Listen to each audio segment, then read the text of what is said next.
Welcome to a review of co-sheltering legislation. My name is Susan Riggs, and I'm Senior Director of Housing Policy for the ASPCA. My background for a decade and a half was in affordable housing, and I joined the ASPCA when they were actually looking for, in particular, someone with a housing background, and it just coincided with the end of an appointment in the California Governor Brown's administration. So it worked out really well. And from there, we decided to actually build a campaign around housing, understanding how imperative that is to us meeting our mission. So my work has been exclusively focused on removing barriers to pets and housing for the last 2+ years in this role. And I'm joined today by Amie Farquhar, who is our outreach manager extraordinaire, who is focused on all things housing as well. She may have heard from her on a number of occasions because of her really wonderful outreach around the PUPP Act that you'll hear more about both in this session as well as in the power hours that Nancy is hosting the next few days. So with that, I'm going to jump right in. We've got lots to cover in 45 minutes, and our hope is that this gives you some ideas that where you can engage. We hope that you will, join our team of, on the ground, boots on the ground, to advocate for both local, state, and federal efforts, but you can also initiate your own, and hopefully this will give you some ideas about things that you can do to intervene to remove barriers to pets and housing, and particularly for those among us that are experiencing housing instability. So let me start out with kind of the precedent here of what really kind of began kind of the trend towards trying to create more pet-friendly environments for especially lower income households. And the first among those is the Fair Housing Act. And we hear that referred to a lot when we talk about emotional support animals or assistance animals or service animals. And that is the federal law that requires reasonable accommodations for disabilities. And this comes up a lot these days in the context of needing some sort of proof to demonstrate that there's a need for an emotional support animal in housing. I will say, this comes up time and time again. I heard it referred to in the last session as well. And there's a lot of conflict in this area currently, even though it's a very, very old law, and a lot of desire on the part of landlords and tenants to kind of rewrite what the law says. The Department of Justice and HUD have both opined on what the process needs to be for getting a reasonable accommodation for an assistance animal. And I'm happy to make those memos available to folks that are interested in understanding more. But the bottom line is the iterative process for getting a reasonable accommodation for an assistance animal is no different than any other reasonable accommodation. So, that's the bottom line, is there shouldn't be a higher bar for if you need an emotional support animal or service animal. It shouldn't be any higher of a bar than it is for any other reasonable accommodation that you need in order to utilize a residential accommodation. So beyond that, in the early 2000s, HUD, the Department of Housing and Urban Development, which is the federal department that oversees housing finance, most housing finance at the federal level, instituted really two groundbreaking programs through federal regulation.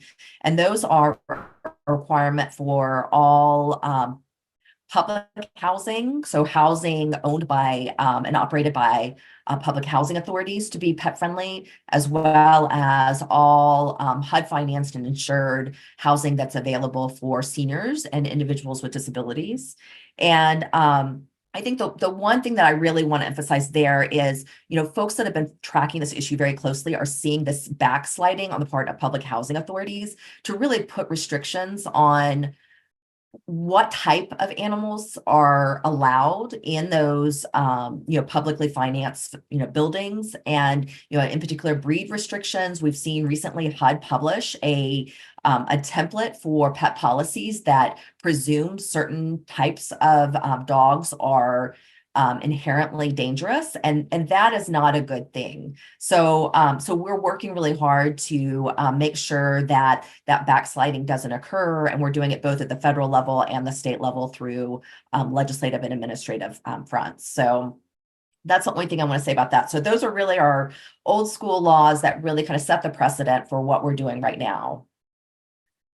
So what we do know about barriers to pets and housing is they disparately impact lower income individuals. What we see time and time again is when you have, the big, glossy high-rise downtown buildings that are, $3,000 in rent, the number one amenity is an amenity that serves pets. So pet washing stations, pet walks and pet cleanup stations and things like that. It's really the folks that are living in lower income communities, disadvantaged communities that where there's really a dearth of housing that allows their pets to be part of their household. And as we know, 95% of individuals and households believe that their pet is part of their family. And so we're really creating this inequitable system where only higher income people can keep their pets with them. So one of the things that we focused on very, very early on in my tenure with the ASPCA is, how do we make sure that if we're investing public dollars into housing to serve, these low income households, how do we make sure that one of the benefits that they incur is to keep their families together? And that means being able to keep their pets with them. So in 2017, we passed the first law, statewide law that requires all state financed affordable housing to be pet friendly. And then that was followed up in 2022 with a revision to the law that ensures that there are no breed restrictions or size restrictions on what's permissible, as well as expanding that to the low-income housing tax credit. Every state receives an allocation of this federal tax credit. It's the largest housing finance program in the nation. And this requires, the 2022 law requires that all of that housing also is pet inclusive. And then what we know is high cost markets, like Los Angeles, New York, other, really high cost markets also tend to have their own pot of funding to create local affordable housing.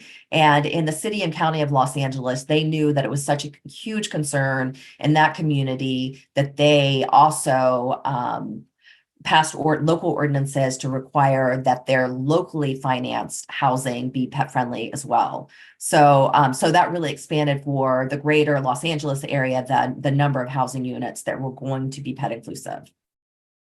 Same thing in Nevada. I think this is just generally a model that you guys can look to, whenever your local jurisdiction or your state is thinking about creating new funding for lower income housing, there is an opportunity to either require that pets be included or to provide a preference for that. So many of these programs are competitive. There's only so much money and there's a huge need for housing that serves lower income households. And so, oftentimes these are competitive. And so you can actually put, one of the goals for competing for this funding that it includes pets. And so that's a good way to do it without, requiring it. You can just make it a preference, and where it's competitive, most developers will want to opt into that. So more recently, we've tried some new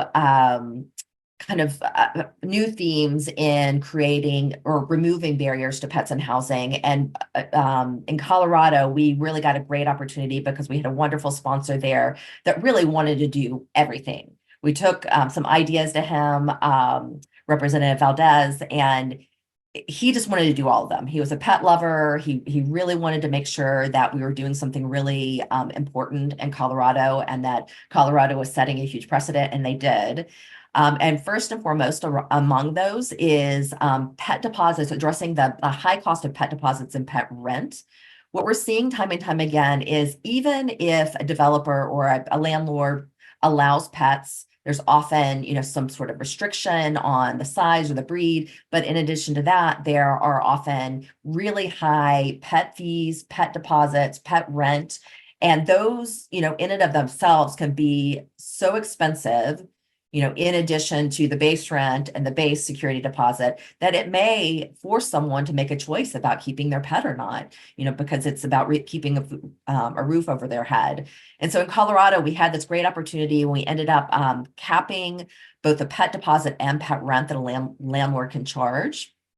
One of the concerns that was raised around this is whether or not it's going to drive landlords to just prohibit pets altogether. And so we are working with Haas. Haas is actually doing a study right now to look at properties in Colorado pre and post implementation of this law to see whether it does indeed affect that. And obviously, we want to make sure that this is a positive outcome before we continue to expand this model. But our hope is that we've created enough room in the caps that it's not a deterrent completely to allowing pets in properties. And all of the data that we have in terms of the amount of pet damage and the impact of having pets in the property versus all the many benefits of having pets on property is that we've struck a really good balance in Colorado.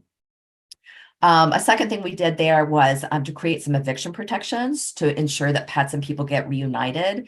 So oftentimes, a law enforcement official will show up in an apartment and to lock out a tenant that is being evicted, and they weren't walking through to make sure that there's not a pet on the premises. And once they lock that property, that pet is locked in there, and the tenant can't get back in.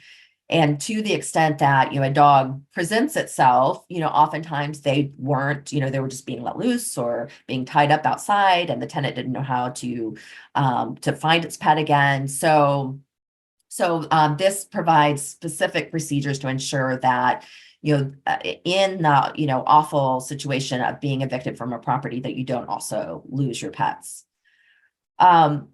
I'll just mention quickly, the last two on this list are, I kind of alluded to the tax credit program. This was kind of a backdoor way to ensure that the state tax credits in Colorado were going to be pet friendly. Unfortunately, that did not pass. So these last two did not pass, but we are continuing to work on these. We really want to expand the amount of pet inclusive housing in Colorado, and so we'll continue to work on ways to get there. The last piece is something really, really important. I think there is always a concern on the part of the landlords, either in actual practice or anecdotally, that a friend of a friend of a cousin of a friend has experienced extraordinary damage related to having a pet in their property. And that whether it is reality or not, or completely anecdotal and just stories that landlords have heard, it really impacts the ability to access pet inclusive housing. So what we would like to do is to really incentivize landlords and to remove that concern. And so we proposed, unfortunately, in a really bad budget year, to create a state fund that would have reimbursed landlords for pet related damage above the threshold of the otherwise collected security deposit. And again, the data that we have collected and that we've seen shows that there's very little, if any, damage related to having pets in the property. But the landlords would be able to access this fund only if they removed size, breed, restrictions, and made sure that they didn't charge, exorbitant pet fees and pet rent and that sort of thing. So we're going to continue to work on that. We think it's a great way to kind of alleviate some of the concerns that landlords express as related to being pet friendly. And so we just want to make sure that we continue to work on that to remove these barriers. I just wanted to mention a couple of other opportunities for specifically addressing the housing needs of individuals trying to escape interpersonal violence, domestic violence. And really, this is about just paying attention to where the state is already trying to address and expand resources for sheltering, for for services for these individuals that have been able to, that would like to, or trying to, or have successfully exited a violent situation. And so a few examples of the things that we've worked on in California. Most states have what's called a victims compensation fund. That's a fund that's available to all victims of violent crime, not just domestic violence or or violence in a relationship and a partner situation, but for all. But specifically, we know that these victims will delay leaving a volatile situation, and so we wanted to make sure that there were opportunities for both short-term emergency boarding for their pets. So they made sure that they could get their pets out of violent situations, and the pets didn't become a proxy for that violence. And so we were able to embed in the Victims Compensation Fund some support for emergency boarding, as well as some long-term assistance for housing, offsetting pet deposits, and that sort of thing in the Victims Compensation Fund. In the Colorado budget, we were also able to expand the scope of some existing language that was intended to provide some social service assistance to folks escaping domestic violence. And in that, we were able to embed pets specifically. Oftentimes, this legislation is very focused, and rightfully so, on the victim and any children that are in the household. But we wanted to make sure that pets were also included there, because they are such an impediment to folks leaving and getting to safety. So, there's always opportunities when you see that legislation to look at it closely and to, specifically put your lens on about whether pets are included or not. And oftentimes, the folks that are drafting this legislation, the legislators, are very open to including pets as part of those solutions. The last thing that I'll mention that's really dovetails into the PUPP Act is California funding to support retrofitting of shelters. And this is a highly successful program in California. It's been funded twice through the general fund. And total $15 million has been allocated through the budget to retrofit existing homeless shelters. The great thing is that even though it wasn't specified in the budget allocation, the administering department, the Department of Housing and Community Development, interpreted that to include domestic violence shelters as well as eligible entities for applying for this. That program, that $15 million is oversubscribed in both rounds 2-to-1. So in other words, for every $1 that was available, two applicants came in asking for that dollar.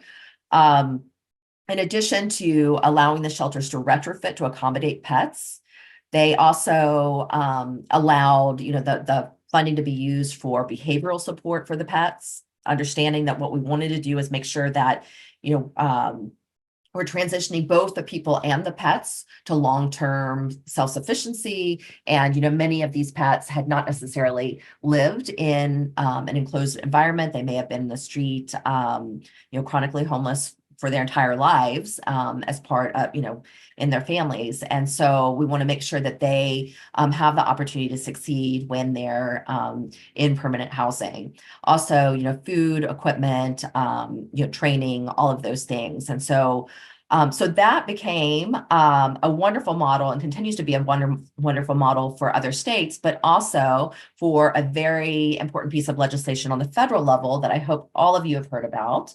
And I am going to turn it over to Amie right now to talk about that. Thank you, Susan.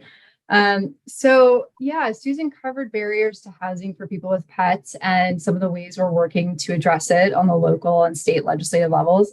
But this is a nationwide crisis. And so what's being done on a broader scale? I'm really excited to tell you about this federal legislative solution. I hope you've all heard of it. If you haven't, I'm excited to tell you about it. It is called the PUPP Act, and it stands for Providing for Unhoused People with Pets Act. And what it is a $5 million annual grant program that would provide funding for homeless shelters to support residents with pets. And that primarily means retrofitting or expanding facilities to accommodate clients with pets.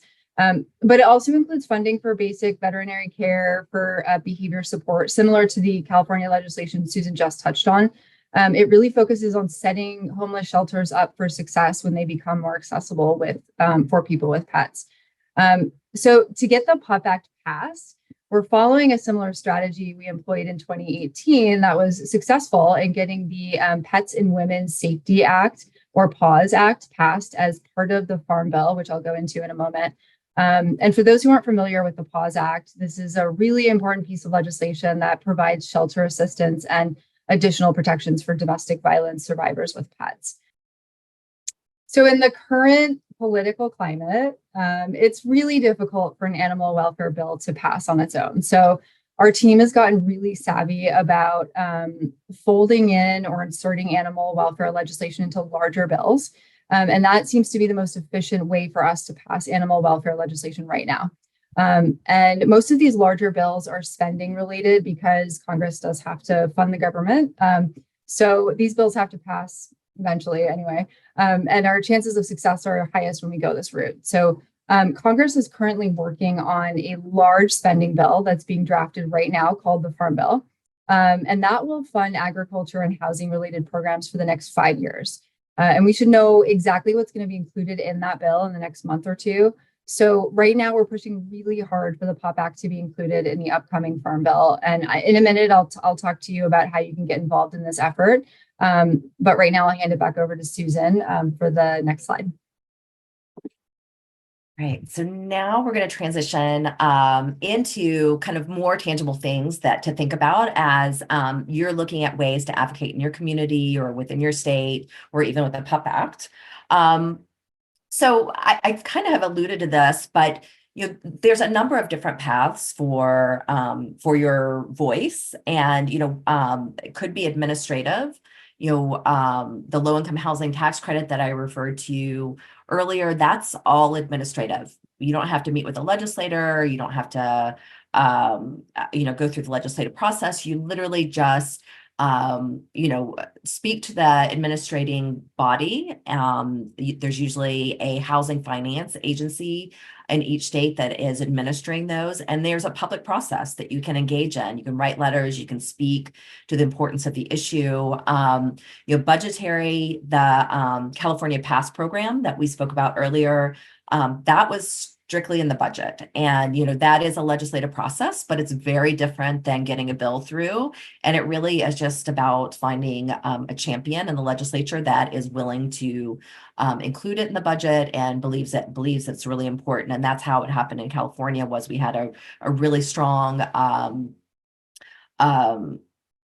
legislator in the Senate who really believed in keeping pets and people together and specifically in co-housing. And so he used his bully pulpit to make sure that money was included in the budget. And then obviously the legislative, of course, is, could be at the local level, like in Los Angeles, where we were able to ensure that all the local investments in affordable housing were pet inclusive. It could be at the state level, like in a number of states where we've been able to embed pet preferences for state finance programs for affordable housing. And then it could be at the federal level, like with the PUPP Act or the PAWS Act, where we've been able to include, entire programs in the federal budget to, ensure that as many people are able to keep their pets with them as possible. Identifying a champion, I mean, that really is, is there a influential animal welfare organization in a legislator's district? Is there an influential legislature that is your representative that you can reach out to? And it just really is identifying the right voice, and then really utilizing recent stories that have been in the media or events, or your own story to really create, the rationale, the justification for why this is so important, and really leveraging that in a way that it becomes compelling and, changes hearts and minds to make sure that, your issue is being prioritized among many others. And then identifying allies. obviously many of us are from animal welfare. Many of us are, have lived experience. Many of us are in, kind of allied industries right now and organizations, but there's a lot of organizations that may not be represented here, that may have aligned priorities. And so, always think outside the box in terms of, veterans organizations that are geared towards individuals experience with disabilities, for organizations that are focused on protecting the rights of senior citizens, AARP, those types of organizations. Those are all organizations that are affected by this issue, and as well as organizations that are advocating for more funding for affordable housing, tenant rights, all of those things. Those are always, wonderful allies to reach out to. So it's really always is beneficial to think, big picture about who has the same goal and will benefit from achieving, whatever legislative or administrative goal that you have. So, to that end, we're going to have an opportunity this week to delve deeper in a lot of those aspects. Nancy is going to be hosting Power Hours, 6:45 to 7:45 each evening. That's Eastern time. And we're going to delve more deeply into how you can pass the PUPP Act. Amie's going to go a little bit more into it in just a minute. But that will really give an opportunity to kind of delve deeply for that hour into, how your voice is going to be significant in helping to pass the PUPP Act. And then specifically, I brushed over storytelling and advocacy, and Nancy's really going to go deeply into that. And then the day 3 is going to be, how do you dive in and get started? So I encourage you to participate in any or all of those 3 power hours to get more information about how you can specifically engage. And then last but not least, let's talk about just for a minute more about PUPP Act. Thanks, Susan. Yeah, and I also want to add that in the power hours, Nancy is going to have you all complete an activity during that session, which will be a really awesome opportunity for you all to use your voices right on the spot. And it's going to be super easy and really fun. So definitely encourage you all to join that session. And Nancy's great. If you all don't know her, you're definitely missing out. So she'll have a great talk. So now I will touch on some really high level, easy ways you can advocate for the PUPP Act just to help get it passed. And one great tool that our team recently created is the social media toolkit for the PUPP Act. All you have to do is go to aspca.org PUPP toolkit. I think that link is in the slide. So it's PUPP toolkit. And you'll see several variations of easy to share images and blurbs that you can share on your social media accounts. And bonus points if you're able to tag your legislators. So for those of you who don't know who your legislators are, I don't have this link in the slide, but you can go to aspca.org/lookup. So LOOKUP, and I'll put it in the chat after I'm done. But and that'll tell you who represents you in Congress. So please do tag your legislators when you do share on social media. And it's kind of fun because sometimes they do respond, they like the post or they'll reshare it. And that's a really fun way to know that you're connecting with them. So next slide, please. Okay. And we can't overemphasize, and we just can't overemphasize how important it is for your elected officials to hear from you as a constituent about what issues matter to you. I know the government process and policy making can get really confusing, but I promise there are really easy ways for you to get involved, to make a real impact. Nancy will get more into it in the next, in her session. But one of those ways that I think is the easiest and will definitely take you the least amount of time is going to aspca.org/PUPP, PUPP. And if you look at the slide on the bottom left corner, it is a form that all you have to do is fill out your address information and press send, and you're done. And what it does is send an email, like a pre-written letter to your legislators directly to them from you, asking them to support the PUPP Act. So Once you do that, some of you will have completed your first citizen lobbying activity, which is exciting. And other ways to support the PUPP Act are writing a letter to the editor of your local paper. We can help guide you through that. So definitely reach out to me if you're interested in doing that. You can schedule a meeting with your representative's office. You can write an email to your legislator. And lastly, and Susan kind of touched on this, policymakers are highly impacted by personal stories. I mean, so am I, right? So the lived experiences of folks who've been through struggles related to finding shelter with their pets. If you've experienced this, if you're with an organization with powerful on the ground stories, we really encourage you to share those stories. You can do it by going to the link in the slide here with this adorable kid and his dog, or you can just include the personal narrative in your meeting with your legislator or in a letter that you write. And another thing that's not included here on the slides, but I do think it's important to bring up, I've seen a number of veterinary professionals here at the conference.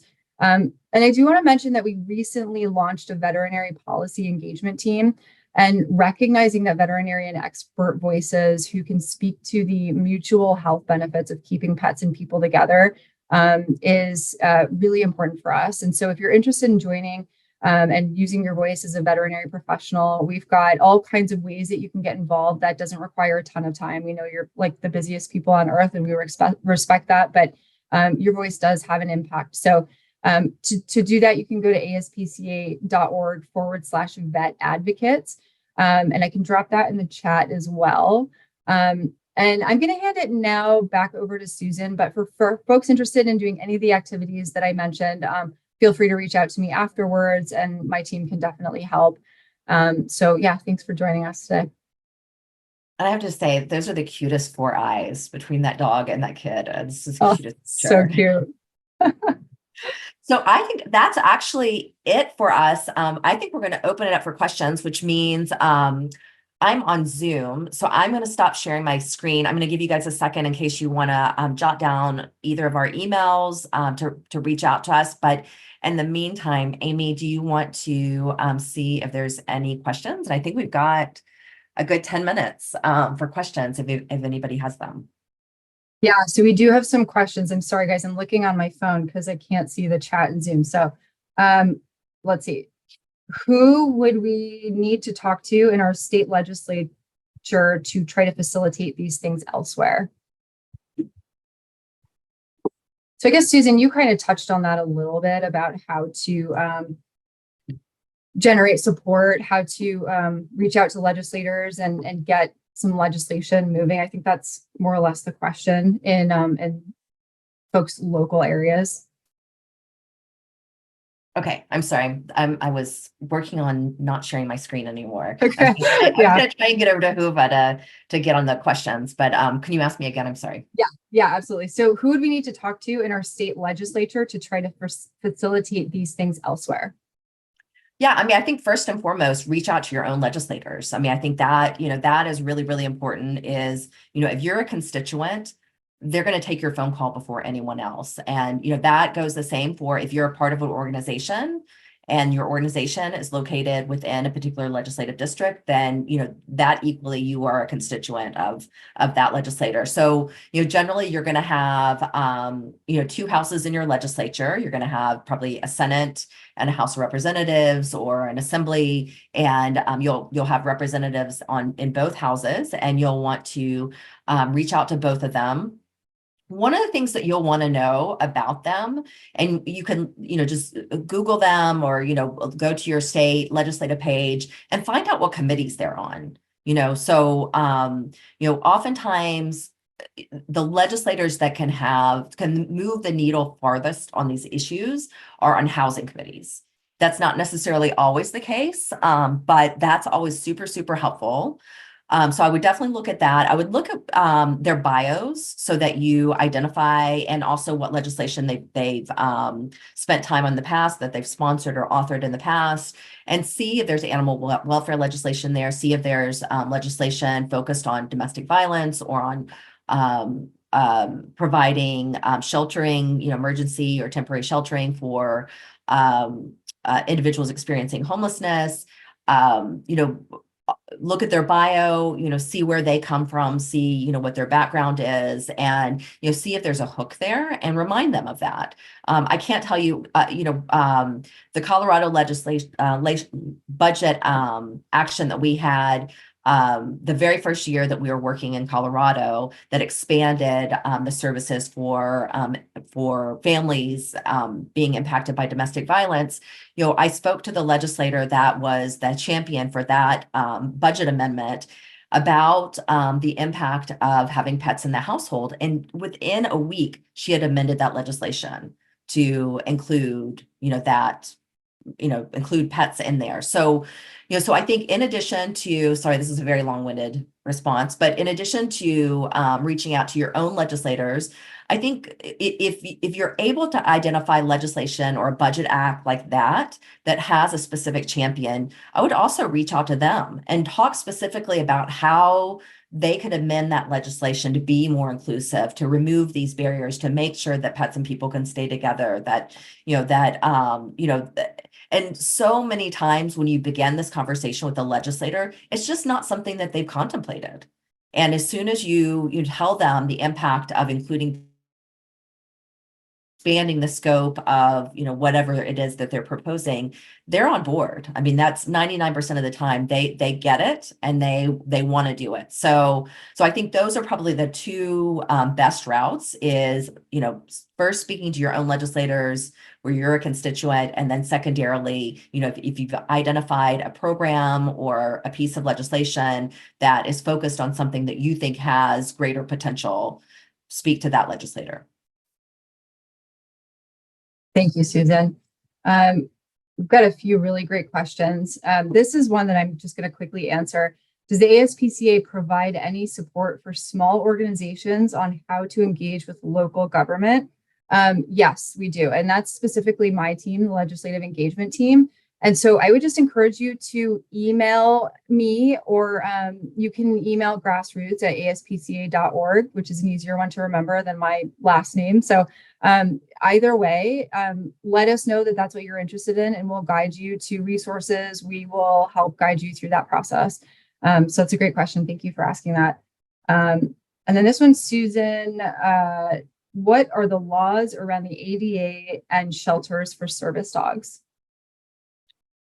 For shelter, so the Fair Housing Act applies to any public accommodation, and so if there's a shelter being provided, then there has to be a reasonable accommodation made. And there's generally what's under the law is called an iterative process, and it's just kind of a process where the operator is going to ask some questions about the need for a service animal or support animal. There are limitations on what they can ask. And if you'd like to email me, I'm happy to send you the DOJ and HUD memos that really outline that process. Time and time again, we see states trying to kind of move that line. That a lot of landlords have concerns about, fraud. Generally, that's not the case for, emergency shelters or temporary shelters because, those operators are pretty mission oriented and understand the need to be inclusive if they're able to. But some landlords will push back and might push the boundaries of what's allowed. And some states are sympathetic to the concerns that landlords raise. And so we're definitely on guard a lot. In fact, there's some legislation right now in Utah that could be very detrimental that I'm watching very closely. And sometimes we have to fight back against, where states are trying to limit the ability for tenants to legitimately request that reasonable accommodation that's allowed under both federal law and state law. Yeah. And I'm just looking at the chat now, and I appreciate everybody kind of chiming in, and Elise posting the link to the Human Animal Support Services policy link. Thank you for doing that. So another question, Susan, sorry, there's so many great questions here. Okay. Can you speak to some proposed Cicero-backed legislation we're seeing pop up in states around the country that will criminalize homelessness by banning street camping, particularly Missouri, Iowa, California, Kentucky, et cetera, this legislation will see more harm for people and pets, how can we work together against it? Yeah, so for those of you that don't know, the source of this question was a Ninth Circuit decision that said essentially that if cities and counties do not provide enough space in temporary or emergency shelters for individuals to leave the street, then they have to be permitted to live on to live in public spaces. And there's been a pretty big backlash against that in certain cities. I'll use San Diego as an example. There's a major park in San Diego, Balboa Park, where a couple of pretty significant fires have been set by individuals living in encampments, and that's presented, obviously in California, fires are always taken pretty seriously.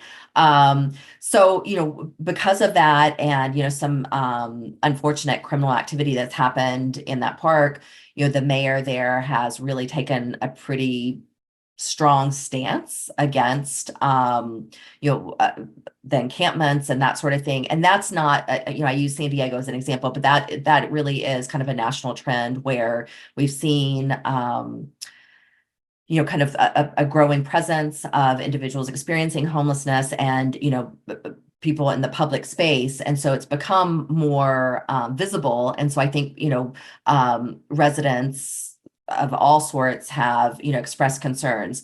So that's really the pushback. And I think the response to that is that we all need to be advocates for more housing, and specifically for affordable housing. I mean, because the reason we have this conflict is that people don't have places to live. And so I think, the offshoot is that we all have to become, even if we're animal welfare people, even if we're not necessarily in the housing world, we have to be advocates for housing. And that's the way that we ensure that we're not in this position where we're in conflict about, the broader public safety, fires and, pollution and, trash in the communities and watersheds and that sort of thing, versus people being appropriately housed and being able to keep their households whole with their pets. So I think, that's it's not a simple solution and it's not a quick solution, but that's at the end of the day, that's what we need to do, is make sure that we're building enough housing and that we all become YIMBYs. I don't know if you guys know that term, but yes, in my backyard, as opposed to NIMBYs, no, not in my backyard. And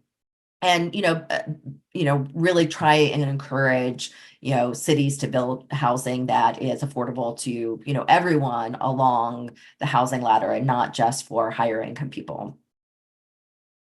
Thanks, Susan. So we're at the 45 mark, so we'll wrap up here. But please feel free to reach out to either of us if you have any questions related to anything we talked about, or housing, any advocacy. And I hope I see you all at the Nancy's Power Hour session. It's going to be a lot of fun and highly engaging. So please join us there. I think that's it. Thank you guys all. Appreciate it. Thank you. Have a great rest of your conference.